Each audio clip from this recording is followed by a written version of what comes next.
नमस्ते बच्चों। मैं विकास डोंगरवाल, गवर्नमेंट पीजी कॉलेज से। अपन ने हम्बोल्ट को पढ़ा है। आज अपन पढ़ेंगे कार्ल रिटर। रिटर और हम्बोल्ट दोनों ही वर्तमान भूगोल के चिर सम्मत काल के पर्याय माने जाते हैं। रिटर हम्बोल्ट से 10 वर्ष छोटा था। यह एक अनूठा संयोग ही था कि दोनों एक ही साथ 30 से अधिक वर्षों तक बर्लिन में रहे। दोनों में निश्चित एवं नियमित शैक्षणिक संपर्क बना रहा। कई दृष्टियों से भूगोल विज्ञान के विकास में दोनों एक दूसरे के संपूरक रहे। रिटर ने हम्बोल्ट को शैक्षणिक गुरु भी माना। आज विश्व के सभी देशों के भूगोलविद्ता निर्विवाद रूप से रिटर और हम्बोल्ट की रचनाओं के प्रति ऋणी हैं। दोनों ने अपने अथक प्रयासों, विशिष्ट अनुभवों, समालोचनाओं, शोधपूर्ण एवं विवेचनात्मक कृतियों आदि के द्वारा भूगोल को अभिनव स्वरूप प्रदान किया। इन्हें आधुनिक भूगोल की नींव के पत्थर या भवन के स्तंभ कह सकते हैं। प्रारंभिक शोध कार्य एवं दिशा निर्देश करने एवं निर्णय लेने की इन विभूतियों की क्षमता विलक्षण रही। रेटर बचपन से ही प्रकृति प्रेमी रहे, जबकि हम्बोल्ट ने विश्व के निकट एवं सुदूर एवं अगम्य प्रदेशों का भ्रमण कर प्रकृति से सन्निकट संबंध स्थापित किया। हम्बोल्ट ने प्राकृतिक नियमों एवं व्यवस्थाओं को विस्तृत स्तर कर एवं उसमें अंतर्निहित गहराई से भी समझने का सफल प्रयास किया। उनके इसका तुलनात्मक साकार स्वरूप प्रदान किया। संभवतः इससे पूर्व कोई भी विद्वान ऐसा नहीं कर सका। भूगोल के प्रत्यक्ष विकास पर 19वीं सदी के उत्तरार्ध में हम्बोल्ट की तुलना में रिटर का तात्कालिक प्रभाव अधिक रहा, क्योंकि वह जीवन पर्यंत विश्वविद्यालय से जुड़े रहे। उन्होंने 40 वर्षों तक बर्लिन विश्वविद्यालय में भूगोल के प्राध्यापक एवं विभागाध्यक्ष पद पर कार्य किया। उनके शिष्यों ने उनके ही जीवन काल में जर्मनी, फ्रांस एवं यूरोप के अन्य विश्वविद्यालयों में पदासीन होकर अपने गुरु के चिंतन को अधिक प्रेरणास्पद विधि से समझाया। इस कारण 19वीं सदी के अधिकांश भाग में रिटर के चिंतन, जिसमें पृथ्वी की एकता, प्रादेशिक अध्ययन एवं नीतिवाद विचारधारा सम्मिलित है, का सर्वोच्च बना रहा। रिटर का जन्म 1789 में जर्मनी, उस समय का प्रशिया, के प्रसिद्ध शिक्षा केंद्र स्नेफ्थेल के निकट हुआ। पेस्टोलॉजी से संबंधित इस संस्था में बचपन में शिक्षा प्राप्त करने के कारण रिटर को भी प्रकृति प्रेम आस्था से प्राप्त हुआ। यद्यपि वह स्वयं कभी भी हम्बोल्ट की भांति प्रख्यात यात्री या प्रत्यक्ष प्रेक्षणकर्ता नहीं रहा, फिर भी उसने भौगोलिक चिंतन के विकास में भ्रमण एवं प्रकृति संपर्क से प्राप्त अनुभव को सदा ही महत्वपूर्ण स्थान दिया। इस संस्था में अध्ययन करते समय उस पर वहाँ के भूगोल के शिक्षक JCF गुडस्मुथ का विशिष्ट एवं व्यक्तिगत प्रभाव पड़ा। इस कारण विद्यालय शिक्षा काल में ही भूगोल कार्ल रिटर का प्रिय विषय रहा। बचपन में उन्होंने भूगोल के साथ साथ इतिहास, दर्शन, धर्म, गणित एवं प्राकृतिक विज्ञान की शिक्षा प्राप्त की। उन्होंने 17 वर्ष की आयु में हेले विश्वविद्यालय में प्रवेश लिया। यहाँ उन्होंने 2 वर्षों तक उच्च अध्ययन किया एवं शोध कार्य में रुचि बढ़ाने के साथ साथ उनका भूगोल एवं इतिहास से निकट संबंध हो गया। रिटर की सर्वप्रथम नियुक्ति 1798 में फ्रैंकफर्ट के एक धनी परिवार में ट्यूटर के रूप में हुई। यहाँ उन्होंने अध्ययन, भ्रमण एवं शिक्षित वर्ग से संपर्क की पूरी सुविधा उपलब्ध थी। अगले लगभग 2 दशकों तक वह इस परिवार से संबंधित रहे। फ्रैंकफर्ट में रहते हुए उन्होंने पश्चिमी यूरोप के अधिकांश भाग का भ्रमण किया। क्षेत्रीय अध्ययन एवं लेखन में उनकी प्रारंभ से ही रुचि रही। यूरोप के विस्तृत भ्रमण के बाद उन्होंने यूरोप के इतिहास, भूगोल एवं सांख्यिकी लक्षणों पर 1804 में 2 खंडों में एक विस्तृत ग्रंथ प्रस्तुत किया। उपलब्ध सांख्यिकी के आधार पर उन्होंने यूरोप के पहली बार 6 मानचित्र बनाए। इसमें विभिन्न धरातल लक्षणों एवं आर्थिक तत्वों को चित्रित किया गया।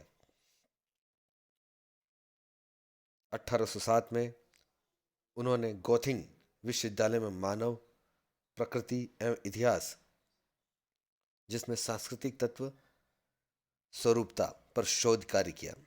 1810 में उन्होंने न्यू ज्योग्राफी नाम ग्रंथ प्राकृतिक भूगोल के तत्वों एवं घटनाओं से संबंध में लिखा, परंतु विशिष्ट आलोचना के कारण बाद में उसे प्रकाशन हेतु नहीं दिया।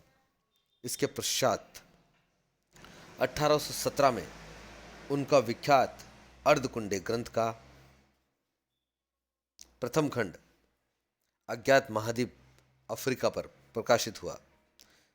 उनके इस कार्य के विशिष्ट स्तर से प्रभावित होकर उन्हें फ्रैंकफर्ट विश्वविद्यालय के अंतर्गत लिपजिंग में इतिहास व भूगोल का प्राध्यापक नियुक्त किया गया। कुछ समय के बाद ही उन्हें बर्लिन विश्वविद्यालय एवं रॉयल सैनिक अकेडमी ने एक साथ भूगोल के प्राध्यापक एवं विभाग अध्यक्ष पर नियुक्त किया गया। बर्लिन में वह जीवन पर्यंत रहे।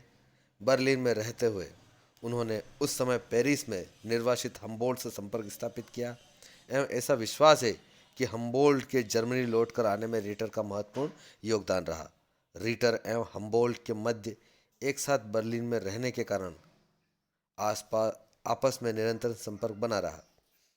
इससे भूगोल के विकास एवं उसके समन्वयकारी स्वरूप को लाने में बहुत सहारा मिला। हम्बोल्ट के शासन में उच्च पद पर रहने से रीटर को भी अप्रत्यक्ष लाभ हुआ। बर्लिन में रहते हुए उन्होंने अर्धकुंडे के अन्य खंडों का काम पूरा किया एवं पूर्व में लिखे ग्रंथ के संशोधित संस्करण निकाले। इतना सब होते हुए भी वह स्वयं के महाद्वीप यूरोप पर अर्धकुंडे में कुछ नहीं लिख सके। यहीं बर्लिन उन्होंने गेसेल शिफ्ट फॉर अर्धकुंडे नाम शैक्षणिक संस्था की स्थापना की। इस संस्था के अध्यक्ष पद के माध्यम से उन्होंने निरंतर भौगोलिक ज्ञान प्रसार हेतु एक भौगोलिक पत्रिका का प्रकाशन प्रारंभ किया एवं इसमें वह निरंतर अपना विशिष्ट चिंतन एवं मत प्रकट करते रहे। यह पत्रिका उनके जीवन पर्यंत प्रकाशित की। उनका निधन बर्लिन में 1859 में हुआ। रीटर के भौगोलिक कार्य एवं रचनाएं। रीटर ने अपने जीवन काल में अनेक रचनाएं लिखी। उनके चिंतन एवं शोध संबंधी रचनाएं हजारों पृष्ठों में प्रकाशित भी हुई। उन्होंने कई पत्रिकाओं में शोध लेख लिखे एवं कई स्थानों पर अध्यक्षीय भाषण दिए। उनकी मुख्य रचनाएं निम्न हैं। पहली रचना है यूरोप का इतिहास, भौगोलिक एवं सांख्यिकी अध्ययन 1804 में। दूसरा, यूरोप की धरातलीय प्रकृति एवं आर्थिक संसाधनों पर 6 मानचित्र 1807 में। नवीन भूगोल 1810 में। उनकी यह रचना अप्रकाशित रही। चौथा, विधि तंत्र पर भौगोलिक पत्रिका में प्रकाशित कई शोध पत्र। पांचवा, काले एवं कैस्पियन सागर के मध्य के प्रदेशों का मानव स्थानांतरण, जिसमें सांस्कृतिक एवं ऐतिहासिक अध्ययन मुख्य है। छठा है और सबसे महत्वपूर्ण अर्धकुंडे। यह एक ऐसा ग्रंथ था जिसे वह जीवन पर्यंत लिखते रहे एवं संशोधित करते रहे। इस ग्रंथ के प्रथम खंड अफ्रीका का प्रकाशन बर्लिन आने से पूर्व फ्रैंकफर्ट में 1817 में प्रकाशित हुआ। इसे पूरा करने में उन्हें 8 वर्ष लगे। इसका संशोधित संस्करण 1822 में बर्लिन से प्रकाशित हुआ। एशिया पर उनका दूसरा खंड 1823 में एवं शेष विश्व पर तीसरा खंड 1832 में प्रकाशित हुआ। उसके एशिया के खंड की हम्बोल्ट ने भूरी भूरी प्रशंसा की। रीटर के द्वारा अफ्रीका एवं एशिया के खंड में उन्होंने हम्बोल्ट द्वारा बताई गई धरातलीय विधि को अपनाने से भूगोल का विकास आगे बढ़ा। 1832 के पश्चात उन्होंने बर्लिन में अर्धकुंडे का संशोधित संस्करण लिखना प्रारंभ किया। अपने जीवन के अंतिम समय तक वह इस ग्रंथ के 19 खंड लगभग 20,000 प्रश्न लिख सके। इसमें एशिया के ही 14 खंड थे। यूरोप पर अभी उनका लिखना शेष ही था, अर्थात उनका यह ग्रंथ अधूरा रहा। उनके इस वृहद कार्य को पूरा पढ़ने का श्रेय कुछ ही विद्वानों को है। अधिकांश ने उस पर उपलब्ध विभिन्न समालोचना एवं विचारों द्वारा ही अपनी धारणा बनाई। इस वृहदाकार ग्रंथ का पूरा नाम बहुत ही लंबा था। इसका अंग्रेजी रूपांतरण earth science in relation to nature and to the history of man, a general comparative geography as a secure foundation for study and teaching in physical and historical science। Ritter ने इतना कुछ लिखा, विकसित चिंतन द्वारा उनमें संशोधन किया एवं शोध हेतु मार्गदर्शन दिया कि उनकी रचनाओं एवं विचारों के विशेष अर्धकुंडे में दो कारणों से कई स्थानों पर विरोधाभास भी झलकता है। प्रथम सबसे महत्वपूर्ण बात यह थी कि अनुभव के साथ साथ उसमें नवीन ज्ञान पैदा होता गया एवं चिंतन में स्पष्टता बढ़ती गई। दूसरे, अलग अलग संदर्भों में व्यक्त एवं प्रयुक्त तथ्य बिना पूर्व संदर्भ के कभी कभी एक दूसरे से विरोधाभासी दिखाई देने लगे, क्योंकि उनका आगे का कार्य हमेशा ही पूर्व के कार्यों से परिपक्व व विकसित रहा। उनका उद्देश्य हमेशा ही भूगोल के विभिन्न पक्षों या पृथ्वी की एक रूपता का सही मूल्यांकन करना रहा। वाल्टर पैंक के अनुसार he gave to geography its systematic frame. आज के लिए इतना ही।